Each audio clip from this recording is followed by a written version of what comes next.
The following is a conversation. It has the features of any conversation, such as imperfectly expressed thoughts, ill-considered opinions, and the notions of several sleep-deprived brains. Try not to get your stethoscope in a twist about it. Why do healthcare pros, patients, and their family members write? We'll find out in today's conversation. Talk about that. But first, you guys, I need your help. I got an email invitation this morning asking us to podcast at a conference. The conference is about functional medicine, and I've never known what that is, or if it's a real thing. Oh, I'm getting stared here. I thought you might know. It's lifestyle medicine adjacent, but it doesn't necessarily mean that it could give a good definition. It's like furniture, where like you know it when you see it, but like find a good definition that encompasses furniture. You know what I mean? Like, it's a weird example. Give me one Jeff. sentence that encompasses everything that you would consider furniture. Good luck. All right. Fair enough. I never thought of that. Yeah.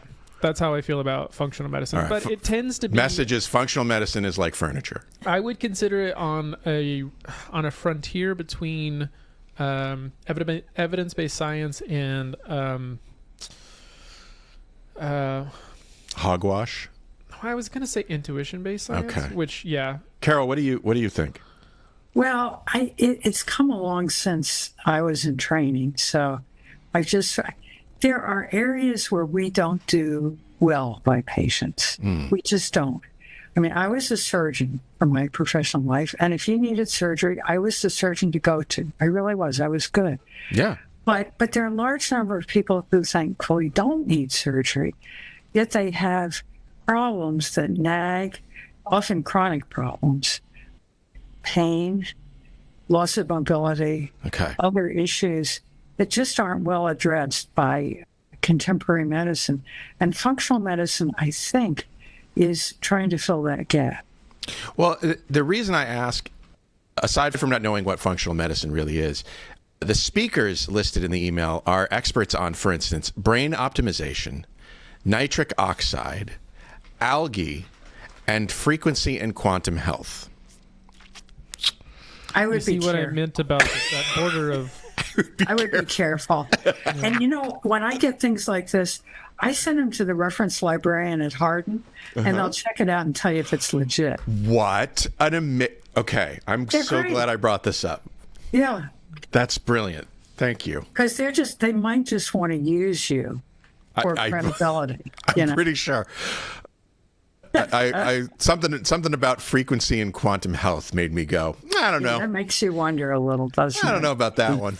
But, you haven't heard of that specialty? There are patients that we don't help as much as we otherwise could. Yes. And maybe I can use that to segue into storytelling, because there's actually good data that writing and telling stories can help decrease pain. All you need is a pencil and paper. So that's one of the aspects.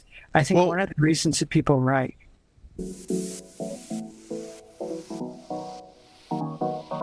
Meandering in the margins of medicine, it's the Shortcoat Podcast.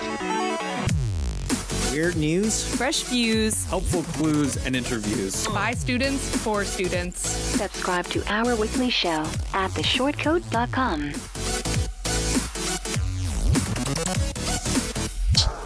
Welcome back to the Shortcoat Podcast, the show that gives you an inside look at medical school from the students drinking from that fire hose. It's a production of the University of Iowa, Carver College of Medicine.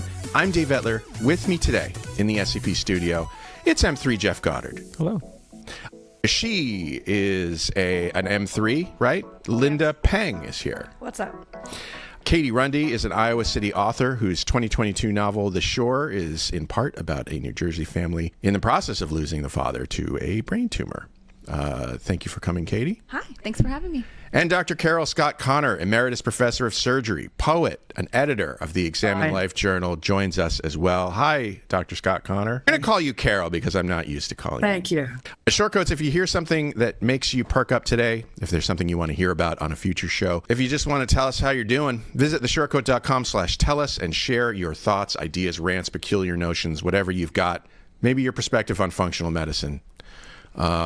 It'll help us make a show that's more yours than mine, and I would love that for you. So Yes, as I said, we're talking today about writing and health and the human condition. You guys are all writers, and for the folks at home, I'd love it if you would each talk for a minute about your work. Oh, I don't know that I should go first, but you're on my left, so fair enough. So I have my first book is coming out next month, which is exciting for me. Yeah. It's nonfiction. It's more of a spiritual treatise than it is probably a medical narrative, unfortunately. But I don't know that needs to be anything fortunate or unfortunate about it. Sounds great. I mean, I'm excited to. I think people in medicine write about all sorts of things. Yeah. I've been fortunate to be published, again, mostly nonfiction in journal form, just articles. Sure. And I actually just applied for, hopefully to get some credit to go work on some publications for my fiction writing.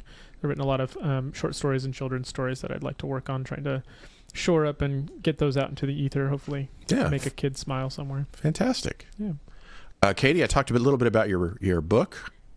Yeah, that was my debut. That was in 2022, and I had a career in education. I was a stay-at-home mom before that came out. Congratulations on your book coming out.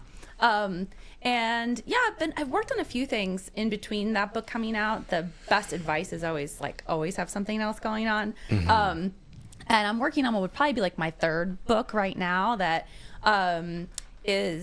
it's also a love and loss story. I'm getting the sense that probably all my work will be like a love and loss kind of story, a little laugh, cry. Yeah. But it's off to a really good start, and I'm really excited about it. I'll try to keep my mouth shut about more details in honor of not jinxing anything. But you're never really done.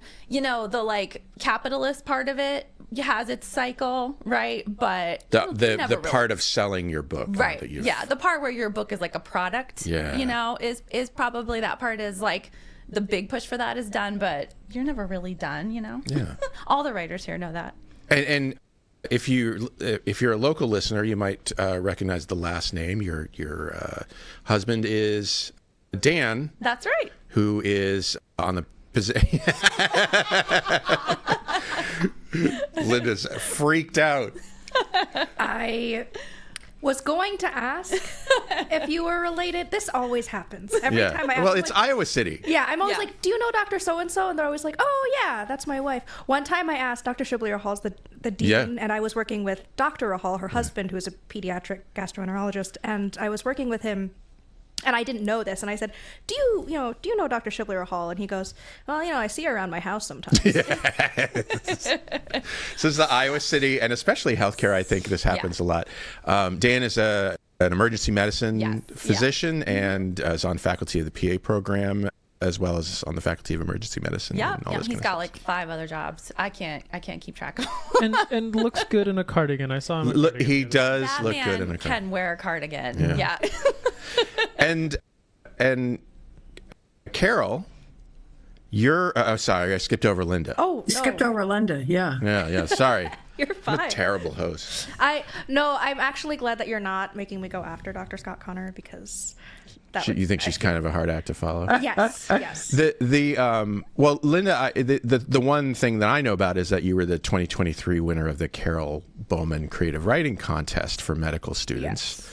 Yes. With a super interesting story that you wrote. What the heck? I was wondering if you've ever read that. Yeah, baby. Yeah. It's like a 45-page science fiction short story. It's very long. Can I say something? And I don't know if you had any, if you have any part in this, but I have no part in much. This is the thing I have part in. The year after that story, because it's an annual competition. I looked at the competition again, and there had appeared on the webpage a word limit that was not there. That was not there the year before, and I thought to myself, that word limit may have existed, and we may have just been like, well, this is before I submitted the story, I looked very carefully to see if there was one, because it's a little long. Sci-fi fantasy writers love to build a world. It's just and the world building was excellent. I will say. I tried to cut it down, and then I was like, If they don't like it, they don't like it. Sometimes it's as long as it needs to be. Yes. Yeah, I don't know. I feel like I'm on hiatus currently because I'm studying for the board exams, which is not exactly conducive to yes, but writing. I guess I would call it speculative fiction is what I enjoy doing. Okay. I was an English major in college and did a lot of writing there and kind of always wrote. So kind of hoping to return to that. I just want to say Linda's story is called Balancing Act. And the Bowman Prize winners were not only published in our journal, the Examined Life Journal. Oh, yeah, I forgot about print, but you also can find them on the web. So if you simply put Bowman Prize Linda Peng into a search engine, she'll pop up. And I'll try to remember to put it in the show notes. It's really that would be great because that way everybody can read it. And you know, it's an extraordinary story. It really is. As for my writing, the whole purpose behind my writing was that I wanted to get back into the liberal arts, which I never had time for. I was an engineering major in college, and then I went to medical school and so on. And I specifically wanted to write about the joys of being a woman in surgery. At the time that I started doing this, maybe 20 years ago, most of the women surgeons who had written about their lives were angry and bitter, and they talked about how horrible it was. And I just wanted to make it seem normal. Okay, you're a woman, you're a surgeon. So I wrote 2 books of short stories. The first one is called A Few Small Moments, and that's a print and Kindle book. The other I just brought out as Kindle, and it's some miscellaneous stories called Beachcombings. And then I love going to school. I'm a perennial student. So just before the pandemic hit, I enrolled in a MFA program in narrative medicine out of a small college in Asheville. I see you nodding, because you went to Warren Wilson, right? Yeah, it's just outside Asheville. And many of the faculty at Lenore Rhine, where I did my MFA, studied at Warren Wilson. It's a really small world. So I did this whole Zoom MFA in narrative medicine, poetry, and I've stayed on as a guest lecturer. I think I thought that after I retired, I would write the great American novel or maybe write stuff like Robin Cook, or make a lot of money, but it ain't going to happen. I'm happy doing what I do. Never say never. Yeah, never say never. So that's me. So why do you guys write? I mean, you got enough. I mean, Katie, you're a writer, right? You're an author. That's your job, I guess. Am I correct about that? But I feel like the answer is the same. Yeah. I feel like the answers will overlap because it's the next project is always the next project, no matter where you are. So I feel like I'm very interested in the med students' answers. Yeah, me too.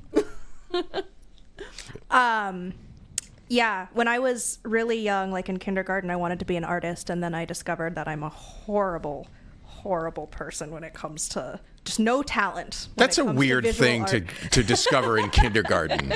I have trouble drawing stick figures, so. Okay. No, I always liked telling stories. I always really liked reading. Yeah, I feel like medicine was the harder choice, honestly. Writing is just what happens when I'm left to my own devices. Okay. Yeah. Jeff, why do you do this? So that I can sleep. Okay. I like. I'm not unique in this. A lot of authors have stories that hound them. Yeah, I've heard. I think I read. Was one of those people who was like, I have to write. If I don't write, I need this. I need the story to get. There's out. like a pressure to. Yeah. And my first book that I wrote, it needed to be out. And once it was finished, it was like it was like no longer a part of me. It was out in the world, and I could let it go, and there was a sense of peace about it.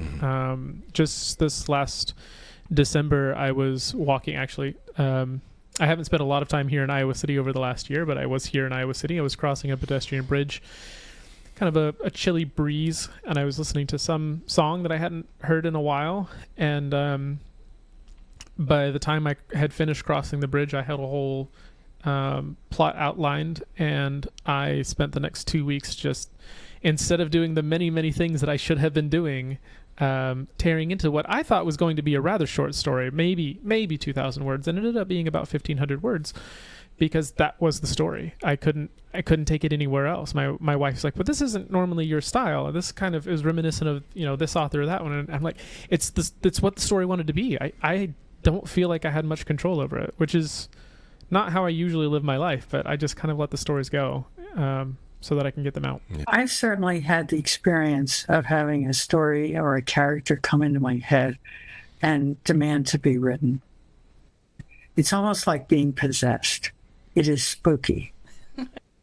And one of the stories in Beachcombings is told in the voice of a male physics professor.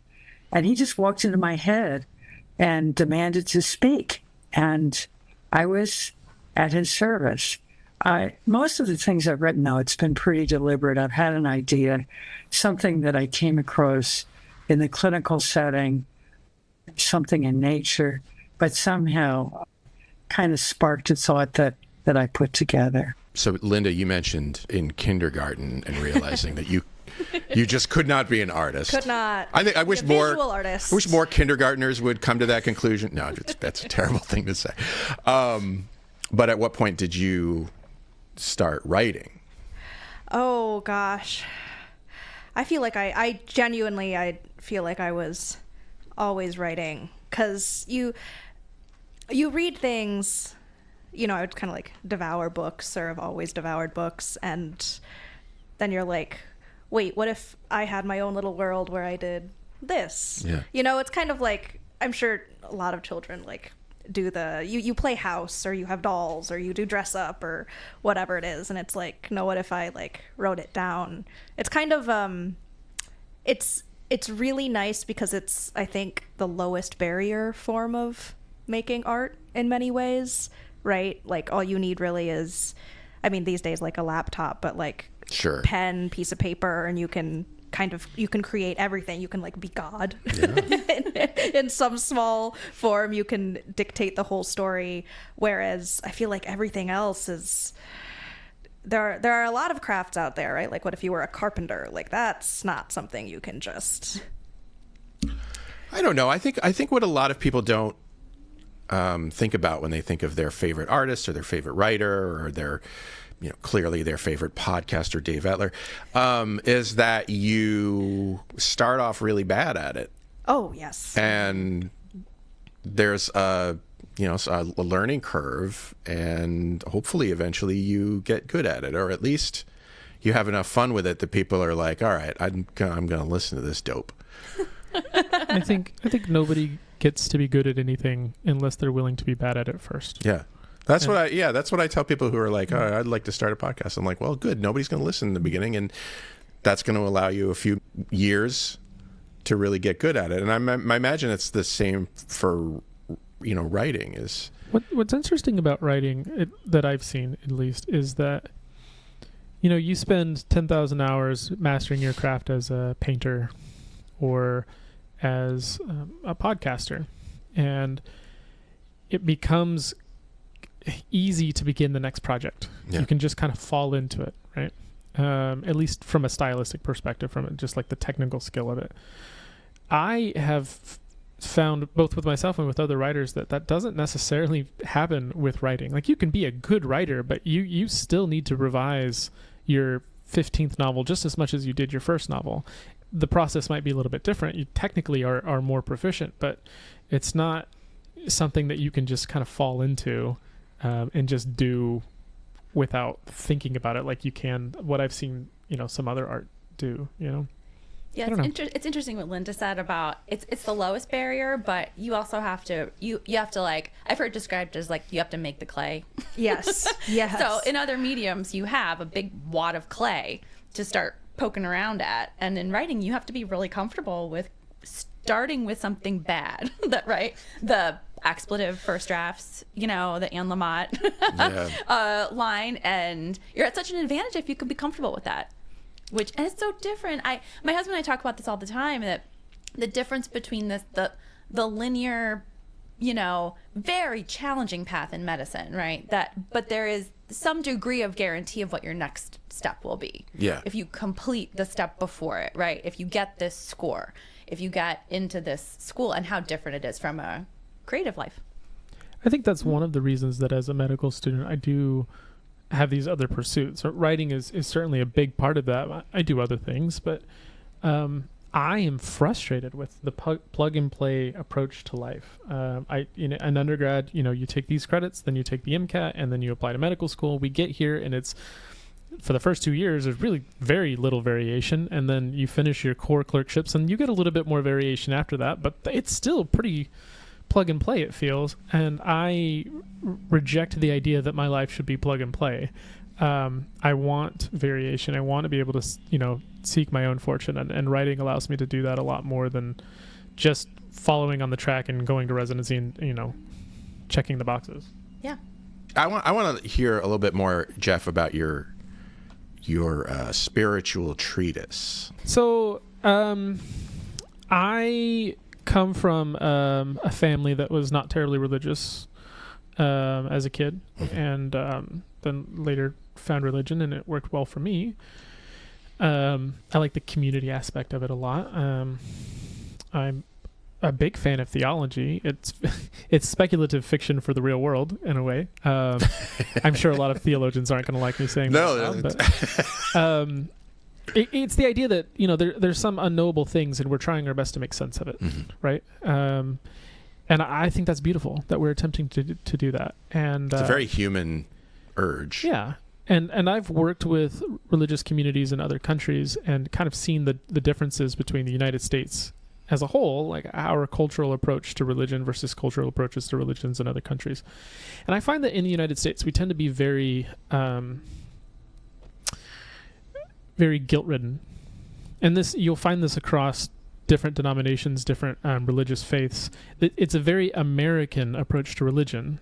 I don't think it's necessarily Christianity or Judaism or Islam or Hinduism or whatever, or any of the many sects of Christianity, since those are prominent here. I think it's American. I don't see that playing out in Italy or Guatemala or other countries that I've lived in, right? And so I wrote a book from a Christian perspective, because that's my religious background, on trying to better understand guilt and our relationship with the divine from a healing perspective. I'm going into medicine. That's something that I understand, right? I understand what it means to see the provider, the healthcare provider, the doctor, like a surgeon, for example, as a quasi-divine figure. This is somebody that's coming in and able to change something that I can't do by myself, right? If I have a broken tibia and, I've got a complex fracture, I can't address that. I can't fix that just lying here in my hospital bed. But this surgeon's going to come in and repair all of that and repair the vasculature, and I get to keep my leg. That's a beautiful thing, right? And so I try to use that analogy to understanding God and seeing God more as somebody who is trying to heal us as opposed to somebody who's trying to punish us. And just kept writing, and it turned into 50,000 words, and it was really, really helpful for the people in my life that it was most important for. And then a publisher said, I'll publish it. And nice. That was the process. Fantastic. So, yeah. It was... unlike a lot of my writing, some of my writing demands to be written, and I can't stop it. And some of it's pulling teeth with those first drafts, and you're like, okay, this is garbage, and you're throwing out chapters, and you're making cuts, and you write 50,000 words, and it's down to 10,000 words because 40,000 was garbage. That book was start to finish just poured out of me. It just felt so logical and sequential to get it out. And then when I took it to the editor of the publishing company, they said, we're going to do minor edits because the overall just works. And it was sweet. Like so much better than, we have a lot of work to do. As somebody else has said, sometimes you just feel kind of possessed with an idea, and here it is. Katie, your book, as I said, is about a family dealing with, in part anyway, the father has a brain tumor and is sort of being lost right to that. Yeah, very like not himself in a emotional, like social emotional, behavior kind of way versus like a memory way. Kind of turning into somebody else, basically. Yeah. Is that a biographical situation for you? That was, we lost my dad to glioblastoma. And he was diagnosed when I was in college. I was 19, and then he passed when I was 21. So I shifted the time period for the characters in the book. So the girls are younger, the sisters are closer in age, and compressed the time period. His experience was really pretty atypical. GBMs are normally pretty fast, sadly. And so the 3-year time span in my real life was much, much longer. And that was part of, I think, what was really hard about it in real life was like you sort of hear one thing. And I feel like the medical folks in the room will appreciate that. You hear one thing and then something else happens. It's very hard. That's very There's hard. There's a broad range of possibilities for any disease that, maybe not well acknowledged in the sort of like, well, we think this is what will happen. Right. It's a very specific kind of caretaking too I wanted to portray. So it's the taking care of someone who is not themselves. And that's something, and as I was talking about the book, over time, that is such a more universal experience than not. Whether you're going to care for somebody with dementia, whether you have someone with mental health issues, whether you have somebody who has addiction issues, right? If you're trying to help a loved one who is, for whatever reason, not themselves, it's a more universal thing that happens to people. And I think, honestly, the more I've talked to people about it, too, the more you have to cope with it with humor. Like, you will not get through, like, any taking care of someone who's not themselves situation without, like, some sort of, like, you look to the person that's helping you, like, this is happening now? We're doing this now? Yeah. So, there's a lot of overlap, I think, with so many folks that are in lots of different specialties and that I've talked. There's plenty of them to chat with in town. Yeah. Do you think good fiction necessitates some level of autobiography? So I'm thinking, your story, and I just kind of went through a list in my mind.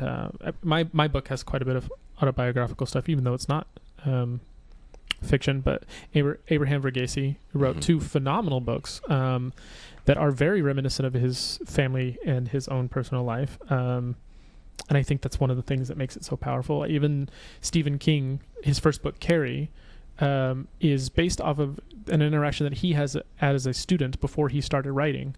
A girl that ended up completing suicide, very similar to that story. And I wonder, like, does it have to be a lived experience for it to turn into powerful fiction that can touch other people's lives? Does that make sense? Yeah. Yeah, and I should point out Linda Peng lived in a city that was being circled by giant buzzards, and right when you were a child. I absolutely did. Yes. Yeah. Okay. I will push back. So I get your point. I'm totally kidding. I get your point. No. I have so many thoughts about this. I view you, jackass. 2 of my favorite fantasy writers, Tolkien and Brandon Sanderson. Tolkien wrote one of the greatest books of all time, the foundation of fantasy in the modern world, based off of his lived experiences in World War I. Yeah. Brandon Sanderson, who you wouldn't think maybe knows a lot of these things, he has pretty flat affect. Almost every single one of his characters is struggling with mental health issues because of the people around him who are struggling with those. So he's dealing with things that are as human as they get. He's just putting them in a world where they're giant bugs and stuff. Yeah. No, I don't think it has to be. Yes, I agree. So you don't have to write. Not everything you write has to be autobiographical, Sure. but I think some of the best things are what you quote unquote know, whatever that translates to. You mentioned Stephen King. My spouse is a huge Stephen King fan and is actually reading one of his more recent novels, and was telling me that there's portions of the book that are about like topics that Stephen like actually lived. Yeah. And then there are other portions of the book where he's kind of talking about like something that he's less connected to. And my spouse is telling me like the parts where he's talking about what he knows are the best parts. Sure. Like, I feel like I can read like 5 pages where I'm like, yeah, this is fine. This kind of seems like what's going on in this character's head. And then he gets to the part that he knows, and it's like, oh, this is the good stuff. Yeah. And I think with Carrie, as what I understand is that he wrote his first draft and he threw it in the trash can, and his wife Tabitha picked it out of the trash can and was like, no, this needs to be, we need to work on this. And she told him, look, your character, there's that scene in Carrie, right? Spoiler if you don't know Carrie. There's a scene where she gets like her period in the locker room, and his wife told him, look, this is a really captivating scene. I'm going to help you with it because I've been a young girl getting my period. I've been in the girls' locker room. You haven't. And that's what it needed. It needed like a little bit of perspective from someone who had lived it. And obviously, it's a huge hit. It's a classic, story, right? Yeah. And I just find that so interesting because she was like, no, you have something here. Let me help you because you haven't been there, but I have. So let me like give that piece of it to the story. Yeah. So if that's the answer to Jeff's question, then it's from the whole orbit of his life, and it's from the whole like everything and everyone he came into contact with while this project was in process that became part of it. That part of the process is so interesting. The way like you're walking across the bridge, you're talking to a trusted reader, you think you're done, and then something has to be in the story in this very particular way. So my answer would be yes, that is still his lived experience. And sci-fi fantasy, right? Like your lived experience, that counts. All that time your imagination was thriving when you were a kid and was building those worlds, like counts. Yeah. Yes. Yeah. Well, Carol, one thing kind of occurs to me now that we're talking about incorporating other people's lived experience into your stories is as the editor, as a writer and as the editor of the Examined Life Journal, you get sent a lot of stories from medical writers who may be incorporating their patients' experiences or their own. Do you ever worry about whether or not they're entitled to incorporate other people's stories? We do, and there's been quite a dialogue about this at the national level. So that if, for example, you wanted to publish an account of something that you saw as a physician with a particular patient in the Journal of the American Medical Association, there are procedures you have to go through, and getting the consent of the patient is one of them. But we get a lot of stuff that is based in medical experiences, which may be real, may be imagined. And the advice I always give young writers who want to write from their own lived experience, or to young medical students who might want to write about encounters with patients, you're not writing a case report. The medical details are not important. Change the medical details. Obviously, you change the identifiers, but it doesn't have to be someone who came in with congestive heart failure and then was conflicted about going on a ventilator. It could be someone with pneumonia. Totally change it. I think the trap that some people fall into is they think they're writing a case report when really they're using the case as a point of departure. The analogy that I use with a lot of young writers is, imagine that you're looking at something through a kaleidoscope, and you turn the kaleidoscope one turn, and the image changes. You turn it another turn, and it changes again. And by the time you've turned it 3 or 4 times, it's unrecognizable, but there's a beautiful pattern there. So I think that as physician, speaking as a physician writer, and speaking to others who may be young physicians thinking about writing, I think that that's the key. And if you want to go the other way and get the patient's consent, generally patients will consent, and they may want to add a paragraph or 2, which can add more insight to the whole piece.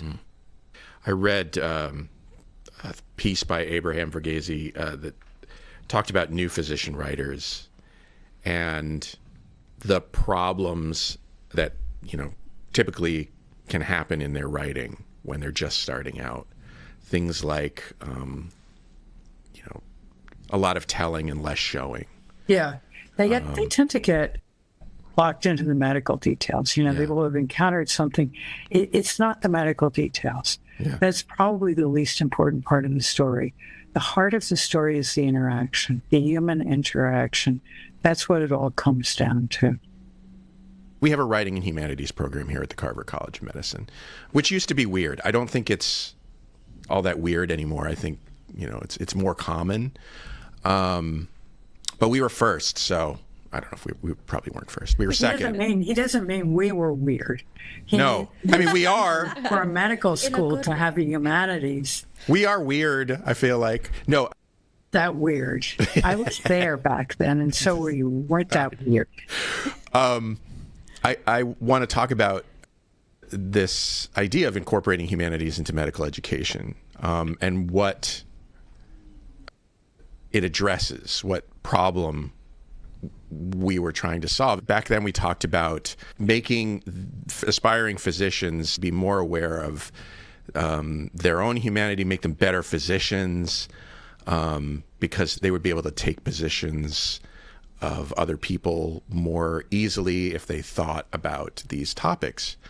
And, I think the point was to address the limitations of a purely scientific or evidence-based approach to medicine. I actually am on a project right now that Dr. Scott Connor happens to be the PI on. Oh. This is, I know, I feel like she is the final authority on this, but it involves an ethics curriculum for surgical residents that incorporates narrative medicine. So the idea is to introduce a concept. One of ours was, for example, informed consent. And then the residents have sort of a discussion. They might read an essay or a piece or watch a video, whatever it might be, and then they engage in a period of writing. Sometimes there's more kind of like specific questions to the writing. Sometimes it's more free and open. And then we've been taking these responses and doing qualitative research on them and like coding them, which I love, by the way. Qualitative research is the best.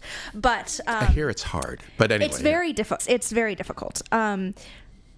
One of the things that I feel like, this isn't a fully formed conclusion yet, but we don't traffic in fully formed no, not at all. Anything. Ideas here on the podcast.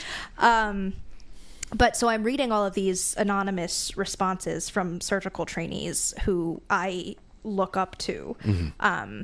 So many of the current residents are like mentors of mine and truly inspire me. And, I hope to be like them one day.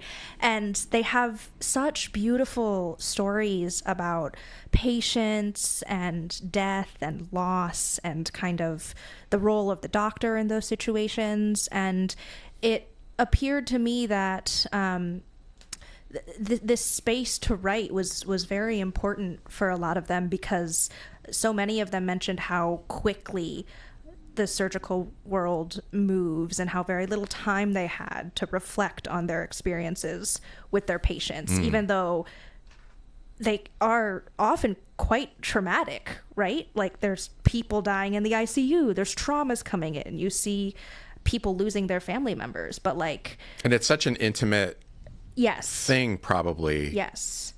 Yeah. Even on the wards, I saw a surgical resident do a beautiful informed consent that I thought was, I was really impressed. He was consenting a patient with a friend present because the patient was unable to do so herself, and we were kind of talking to both of them, and I was really just there observing, and it was the end of a very long day. And there was a part of me which I hate, because I always wanted to not be that kind of doctor, but there's a part of me that was like, I want to go home, I want to go to sleep, I need to study. But he like sat down and he worked through it with them for like 45 minutes. And it wasn't even a complicated surgery. I think we were just like taking out her gallbladder. She wasn't particularly physically sick, but it was really important to him that the patient understand why we were including another person in her consent and why we felt that was necessary, and for the friend who was giving the consent to fully understand all of the risks of the surgery before we proceeded. And I thought that was, I don't know, it was it's interesting because very impressive. I hear that informed consent is, and maybe Carol, you could talk about this some. Informed consent is really, really hard and not especially well done. I think that patients, particularly older patients who are facing a major operation, they understand the concept that we could make them better and they go home and everything is fine. Or they could die. You know, it's almost like a dyad, one or the other. But there's a whole continuum. They might get some benefit and end up in a nursing home. They might have a complication. And having people understand what is possible and what can happen is just hugely important. And I don't think we always do a good job of it. I really don't. So there's medical humanities, which is how medicine interacts with all the arts in many ways. But then there's also a subset of the medical humanities, if you would, called narrative medicine. And this is an actual discipline that was developed at Columbia in New York City by Dr. Rita Sharon. And she did very rigorous studies with medical students and showed that some of these practices of reflective writing, reading, and so on could increase empathy, enable students to listen more closely to the things that are not said as well as the things that are said, and combat burnout. And she really put it on a scientific footage. So we have pretty good data in the medical student environment that narrative medicine can be helpful.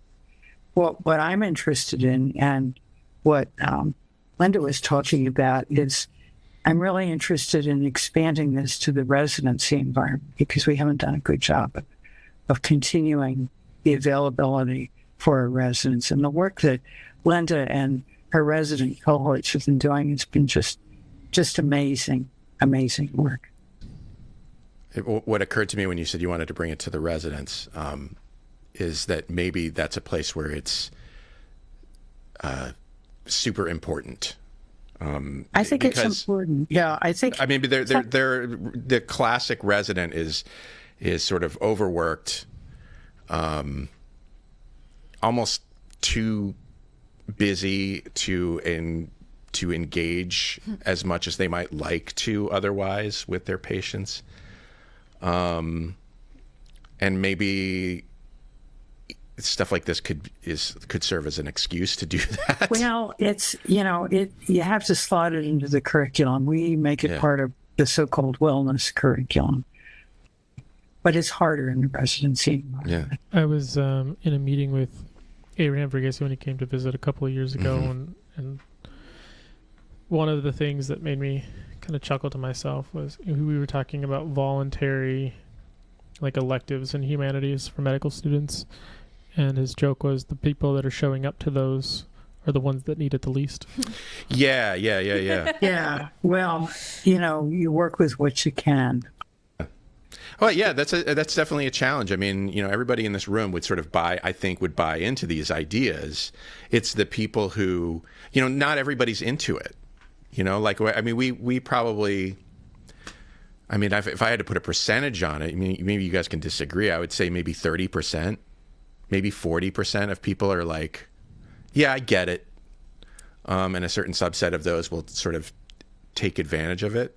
You got to take my percentages with a grain of salt. I think it's reasonable to say maybe 40 to 60 get it, but how many of those think that it should be a priority? Yeah. You know what I mean? I mean, there's so many priorities. Yeah, I see that this could possibly benefit my ability to do this, but so could an extra 10 hours of Anki a day, and I'm not going to do that either. So it's like...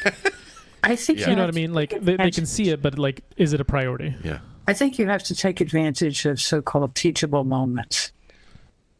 I had a session with the residents, I don't know, maybe 3 or 4 years ago, Linda, probably before you were involved, before we had this ethics curriculum. And it happened that there had been a horrendous case that they had not ever had time to debrief on. And that session and what they wrote, and we could have gone twice the length of time that we went. It just was that particular moment. I had another session with the pediatrics residents, and it was probably 6 or 7 years ago.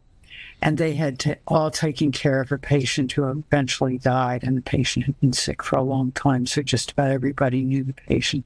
And they were all still grieving as a collective medical community. So I think that was a moment when having a chance to put some of that stuff on paper was valuable. And somehow you have to recognize these moments and carve out just a little bit of time. I don't know how to do it. Everybody's pressed for time. For me, one of the biggest advantages of medical humanities is for the patients, right? If we are better at telling our stories and getting them out there in the world, whether it be poetry or short stories or novels or whatever it is, and helping people humanize us, humanize the medical process, I think that it makes it a lot easier for the patients to trust us, to have relationships with us. Medicine has become increasingly transactional, and I think one of the reasons is because the doctor has become increasingly impersonal. And this isn't necessarily anybody making a decision to be impersonal with their patients. It's just as the system has changed over the years, it's just become more like fewer and fewer people have a primary care provider or a one particular physician that they'll go to for any issue. It's just kind of a system, and it's whoever they see that day, right? And medicine has become transactional. You go in when you need it and you don't when you don't. And I think that because of that, because it's so impersonal, it's very easy to see them as almost antagonistic, as like, they're not really listening to me. They don't really care about me. They're just trying to, get paid and go home. That's not the case. We're struggling over here emotionally. We're having a hard time. We've just seen traumas, right? But they don't see us as human unless we are able to humanize ourselves. That. Yeah. So I think that the humanities is our opportunity to express to the world that we also are people, and to invite our patients into relationship with us through those stories. I don't know. Anybody agree or disagree on that? I don't know. Yeah, you all, like every human, you only come from one generation and one very specific experience, right? And your patients come from such a wide variety of backgrounds, and I think I really believe it is time worth taking throughout your education to engage on on this level that we're talking about. I'm not a physician, but I've been a patient a lot of times, and I will remember my whole life the times that telling a story solved a problem. Like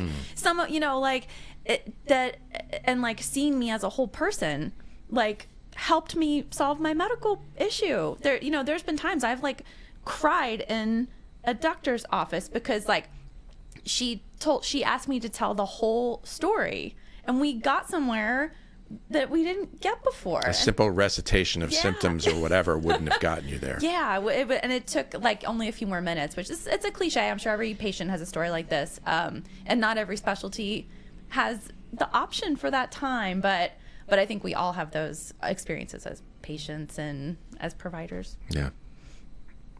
And I think that for me, I mean, obviously there's a limit to this. It can't be taken too extreme, but I find that patients tend to trust me and listen to me more when I share a story back. When I express that, I understand where you're coming from. Let me, for example, I'm peds. I have 2 kids. Yeah. And they're very hesitant to let a medical student touch their child until I start talking about, oh yeah, my child had a rash like this once too. Or, yeah, I totally understand it. Colic sucks. Let me tell you my child's story. And I'm not going to spend the 30-minute encounter, if I have that long, talking about my kid. But because you don't want to make it about you. Yeah, but enough of a story to allow some of that relationality. We are above and beyond everything else as a species. We are storytellers. Mm-hmm. And I think that we connect to stories that people tell us and to the stories that we're allowed to share with others. And I think there has to be some reciprocity there. We can't expect patients to be sharing their stories all the time and never share anything back. Otherwise, we're impersonal, and it's hard for them to connect to us. I think sometimes sharing a little bit of your story can be very effective. I think that listening, relaxing into the moment and listening and really listening is important. I spent the last part of my career taking care of women with breast problems, mostly breast cancer. And breast cancer, you know, you can look at the path report, the mammogram, all the material the patient brings with them, and before you even meet the patient, you know what the alternatives are. It's very algorithmic. So what I learned to do was to just sit there and listen to the story as the patient told it. It didn't necessarily affect what I was going to do. It might shade how I presented options. Yeah. It built rapport. And I came to enjoy it. I came to enjoy those few moments. I would make an argument that that's probably one of the best things about algorithmic medicine, is that because you don't have to sit there and, you know, build out this perfect plan. Like, you kind of already know what's going on. Yeah, I don't have to do the diagnostics in my brain when they're trying to talk. I can just listen. I can just be there with it. That's a really good point. It's the ideal melding of scientific medicine, which has got us to this point with tremendous diagnostic precision and wonderful therapies we couldn't have dreamed of when I was in medical school, and the human aspect. Yeah, so I think that's a really, really good point. I think it's a special privilege as well. The listening, right? I've been thinking a lot about this recently. Like, a physician is kind of like a keeper of stories in many ways. You know, I obviously can't tell my patient stories to everybody. It's not like, oh, hey, I saw a really cool movie. Like, why don't you also see the movie and then we can talk about it? But, like, you know, every doctor has their patient stories that are confidential, and it's between them and the patient, and you see the patient in a way that nobody else does, right? Like, people in their most vulnerable moments, and you know things about them that sometimes you and the patient don't even talk about. I've had patients who maybe were not even super forthcoming during our in-person interview, but we have something called a chart. And as a medical student, you have way more time than the residents. And so sometimes I'll just, you know, kind of read the chart, like the way someone might read a novel, and you discover things about people. You see their medical history, all of the things that they've been through. You see, like, the little tabs that other doctors have left in their story, and you come to, I think, a more thorough understanding of a person that then you just kind of, like, keep within yourself, because it's not something that you're going to really share. And if your colleagues haven't taken care of this person, it's, you know, obviously none of their business and confidential again. But, like, it's interesting. I think you get a lot from knowing people so comprehensively, both, like, quantitatively and then also qualitatively. I don't know why, but that makes me kind of sad that this story is in there, and the only person who gets to see it is the medical student who has has a ton of time. My job, right? Is, I mean, you're doing that right now. Yeah. Present the kind of a more holistic human to my providers, right? Like, they'll be like, this was on psych, for example, and they were like, oh, this patient is reacting this way, or like, what does this say about this patient's, like, pathology or personality disorder or whatever it might be? And I'm like, well, by the way, this person might be reacting this way because I read in their chart this many years ago, this happened to them. And that's why maybe when they go to therapy, we don't approach it this way. Yeah. Or, hey, they really didn't like this drug. They have this history with this, that, and the other. Right? And I think that's how I hope to approach my patients as a medical student. But it is very much a privilege to have that time as a trainee to get to know somebody like that. And I will say that, you know, certainly hospital medicine makes this more challenging. We need hospitals, but there are some aspects that make things more challenging. But one of the reasons that those stories exist is because of a continuity of care in clinic, right? So I'm on finishing up a surgical rotation right now, and I was on surgical oncology, and I can present the facts and figures and the numbers and all of that. And walking to the room, the doctor is like, yeah, this patient, and they tell a story. They're the relationship that they've had with this patient for the last 3 years and what that's looked like and the emotional ups and downs and sometimes the challenges, because some patients are a little bit more persnickety or whatever the case might be, but they have a story in their mind because of the relationship. And that's where the story comes from when it gets into the chart, which is a pleasant thing. And it doesn't always happen. Like you said, like sometimes you kind of have to piece it together because of a fragmented healthcare system. But it is a beautiful thing when a provider has that narrative already in their mind going into the room. Carol, I wanted to talk before we finish up about the journal itself. Yeah, I'm supposed to put a plug in for the journal, so thank you. We formed this journal at the Carver College of Medicine, and we've been publishing since 2011. It's called The Examined Life. It comes out yearly. It's a print journal. We're open once a year for submissions. We'd love to publish stories by medical students. The cover art for the last 2 issues and maybe some issues before that was created by medical students. Dave, I think you created the cover art for one of them. I did. I'm still pretty proud of that one. That robot heart. Yeah. Yeah, so it's a very much a participatory thing, and it's very near and dear to our hearts. If you're writing something, and we don't limit ourselves to, quotes, medical stories. What we're interested in is the human condition. So we published Linda's long story about the buzzards and the cage around the city. It's kind of a dystopian science fiction thing. I'm not sure what the genre is. We published it. It was part of what we do. And we're always looking for good stuff. We publish fiction, nonfiction, and poetry. So I'm going to ask Dave to put a link to our and I'll just say on that. Yeah, just go to theexaminedlifejournal.com. That one. And I'll put a link in the show notes. Yeah, a lot of great writing in there. I realized that I didn't give you. I feel like I need to talk more about Linda's story. I know we keep coming back to this, but there is an aspect of this. So I'm going to tell, I don't want to, you tell what this story is. Okay. Because there's an intriguing part of this, yes. The sort of public health part of it. Yes. The story is about let's just say a dystopian future city where there's a huge kind of electric net surrounding it. And above the city, there are these creatures that are enormous birds, like the size of planes. The buzzards. I do such a better job on paper. This is really hard. It's really hard to explain. You gotta, yeah.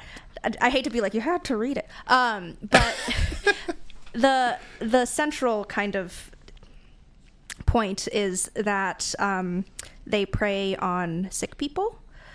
So I was working with an idea there. This was written at the height of COVID. I was in a creative writing class, but like on Zoom.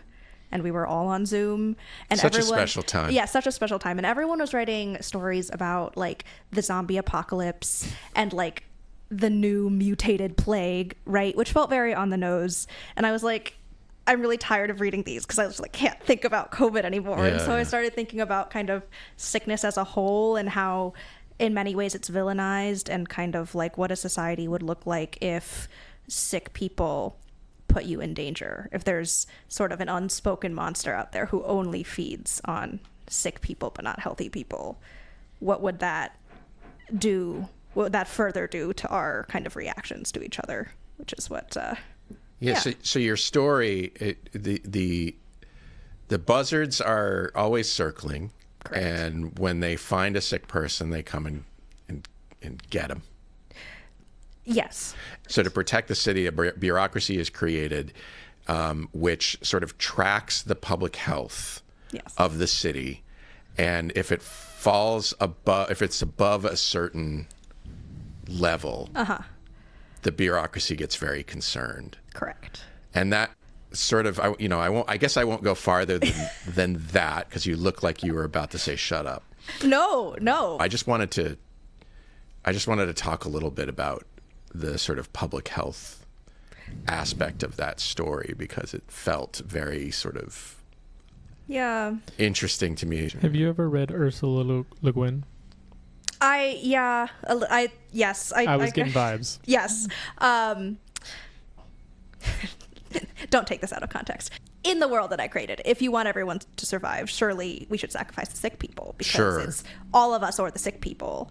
And I spent 2 weeks on transplant surgery, and it was really fascinating, the things that we do that we require people to do before we offer them an organ, because we want that organ to go to the best candidate. Yeah. And you have to tell people, I'm sorry, you're not ready for a liver. You're not sick enough. Yes, you just vomited a toilet full of blood, but you're not sick enough. There's someone else that's sicker. Yeah. And on the other hand, or it's you're engaging in behaviors that would compromise right. And then on the flip side of that, it's like, okay, well, this person is sicker, but they don't have social support, so they can't get the organ, because what will they do with the organ? Will the organ be wasted? Yeah. And we can talk about that in terms of hospital resources, in terms of ORs, in terms of vaccination, right? Kind of interesting, because I feel like on like a large scale level, and then in niche areas like transplant, we're very utilitarian. But then on an individual level for a provider, we're deontological to the extreme. Like every now and again, I'll see a provider, like their treatment course for this patient, and I'm like, that's hundreds of thousands of dollars going to this one individual, that if we were really serious about a utilitarian approach, we would not spend that on them. We would be spending it on the more low-hanging fruit, where we could, for a lot less, save a lot more lives, right? And yet we don't do that. And I'm not saying that there's a right or wrong answer. I do always see that tension in medicine between the utilitarian, the best for the most people, versus the deontological, like what's the right thing to do for the person in front of you right now. And there's quite a bit of tension there. And I don't know. I think it's fun to work in that field because of it. What was the seed of that story? It ended up being about the entire healthcare system. It was one of those where, like, the first draft of the story was so painful because I just needed it. Like, I needed it out, kind of like Jeff was saying earlier, but it just kept getting longer and longer, and I was like, oh, just get there already. But I was like, the editing was way more fun than the writing. The writing, I was like, just be done. Interesting. I feel like it's usually the other way around. I know, but know. This, I felt not like a writer. For once, I kind of knew what was going to happen, and I was like, it just needs to. Can someone just can I just dictate it almost?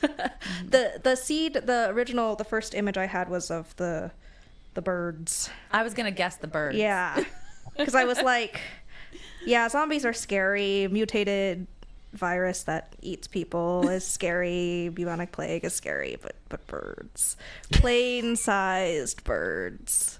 That's not scary at all. Yeah. It's like that's kind of interesting. And then I can't wait to find this story. Yeah, it's pretty good. It's pretty good. It's online. Yeah. Well, that's our show. Katie, Carol, Jeff, Linda, thanks for hanging out with me today. Thank you. Thank you. Thank you. Thank you. Yeah, like the worst story you've ever read, this one ends, it's all a dream. It was all a dream. That's what it would be like if I didn't thank you, Shortcoats, for making us a part of your week. If you're new here and you like what you heard today, follow the show wherever fine podcasts are available. The show is made possible by a generous donation by Carver College of Medicine student government and ongoing support from the Writing and Humanities program. Our music is by Dr. Vox and Catmosphere. I'm Dave Etler saying, don't let the bastards get you down. Talk to you in 1 week.